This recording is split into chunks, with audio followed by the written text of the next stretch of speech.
the first rule of success is to have a vision. You see, if you don't have a vision of where you go, and if you don't have a goal where you go, you drift around and you never end up anywhere. It's like you can have the best ship in the world, you can have the best airplane in the world. If the pilot or the captain doesn't know where to go, it would just drift around. It would not end up anywhere, or most likely in the wrong place. So I was very fortunate that I stumbled onto my vision. I mean, as you know, I was born in 1947 in Austria after the Second World War. And I didn't really like Austria when I grew up. I couldn't wait to get out of there.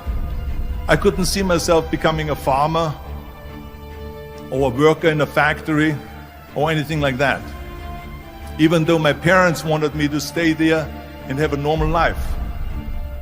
My father wanted me to become a police officer like he was.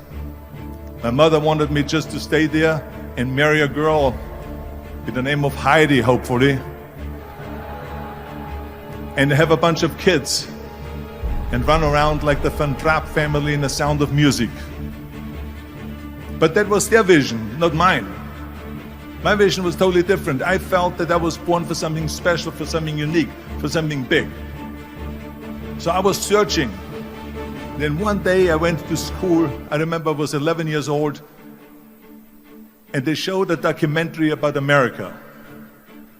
And there they showed in this documentary the huge skyscrapers, the high-rises, the huge bridges, the 6-lane freeways, the huge cars with the wings sticking out, and all of this stuff. And I said to myself, that's where I want to be. I don't want to be around here with these little farmhouses and these little buildings and everything is old. I want to be in America. But now the question was just, how do you get to America? In those days, it was a very expensive trip. It's not like today. So again, I was very fortunate that one day after school, I walked by a store in Graz, which was called Brühl. And it was the only store that really sold kind of American stuff. So one day, they had jeans there, American jeans.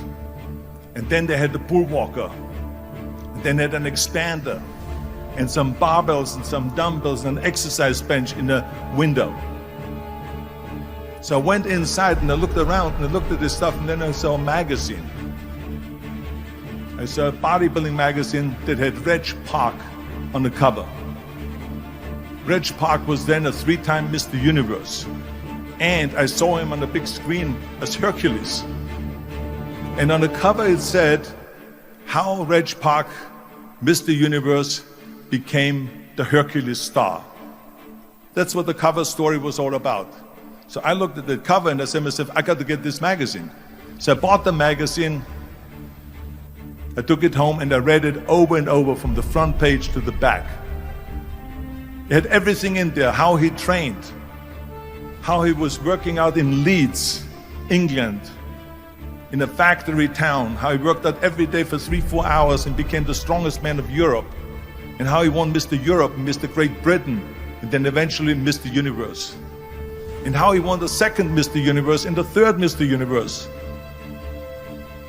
and how he was discovered to play the starring role in Hercules. I read that and I said to myself, wow, this is the blueprint for my life. This is exactly what I want to do. I want to become a bodybuilding champion just like Reg Park. I want to get into movies just like Reg Park. And I want to make millions of dollars and be rich and famous just like Reg Park. Do you know how great it felt that I knew where I was going? Imagine the majority of people don't know where they're going. I knew where I was going, that I'm going to become this bodybuilding champion just like him. So it was just a question of how do you do it? I was so relieved, because when you have a goal, when you have a vision, everything becomes easy. Because remember that in America, for instance, when you study, you will see the percentage of people that like their jobs. 74% hate their job in America. Now, there's not much different when you come to Europe. The majority of people don't like what they're doing because they're really not doing it because they didn't have a goal and they followed this goal. They just aimlessly drift around, and then all of a sudden there's a job opening, so they get that job because you have to work. But then when you work, it's a chore. It's work. It's not fun. So if you think about, only a quarter of the people really enjoy what they're doing in life. That is unbelievable if you think about it. So I felt so blessed that I knew what I was doing. It's like a medical student that studies and knows he wants to become a doctor. You know where to go. So I knew where to go. So people always ask me, when they saw me in the gym in the pumping iron days, they say, why is it that you're working out so hard? 5 hours a day, 6 hours a day, and you have always a smile on your face. The others are working out just as hard as you do, and they look sour in the face. Why is that? And I told people all the time, I said, because to me, I'm shooting for a goal. In front of me is the Mr. Universe title.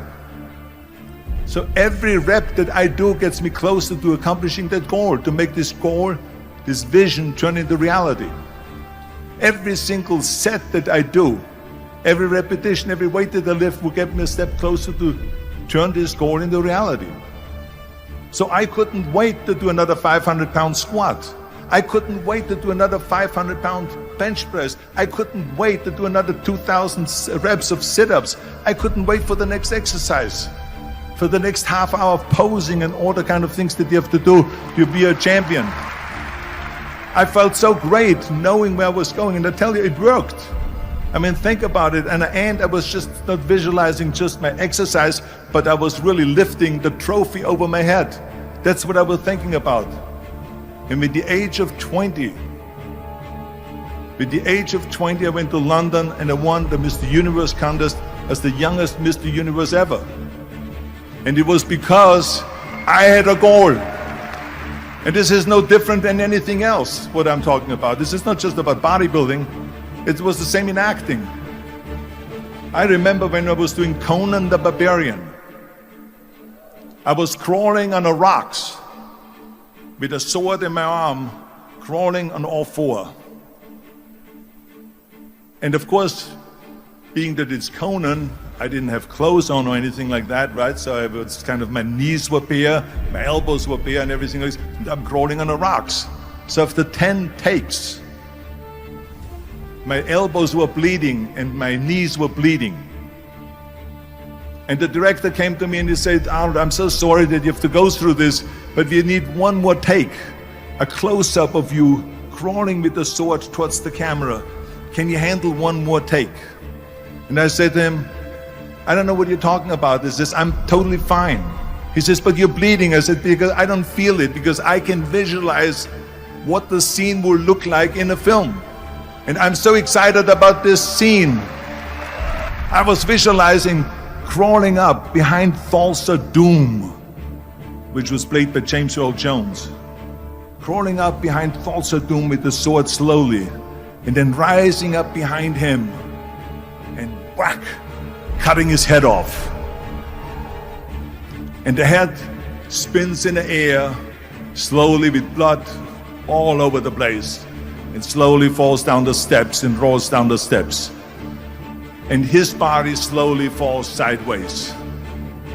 That was what I was visualizing, and that was very important because he, in the movie, killed my parents, killed Conan's parents. And that was revenge.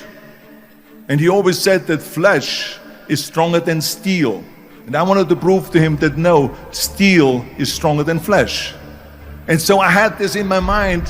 And so this is why it didn't matter if I had to do another 50 takes or 100 takes, no matter how much I bleed on my elbows or my knees. I saw that vision of the perfect scene, and it was an important scene, and I would do it over and over again until we got it. And the same thing is also in politics. I remember that in politics, I had a very clear vision that I will be the leader of California. This is as far as I could go because I was not born in America, so I could not run for president. So being the governor of the fifth largest state, I should say the largest state, the fifth largest economy in the world, was for me really the ultimate title, the ultimate accomplishment in politics. So even though people came up to me and says, why don't you go and run for something smaller, you're never gonna make it. I ran for governor, and then 2 months later I became governor of the state of California. Again, because I had a very clear vision what I'm gonna do with California. So let me tell you something, visualizing your goal and going after it makes it fun. You got to have a purpose no matter what you do in life. You got to have a purpose.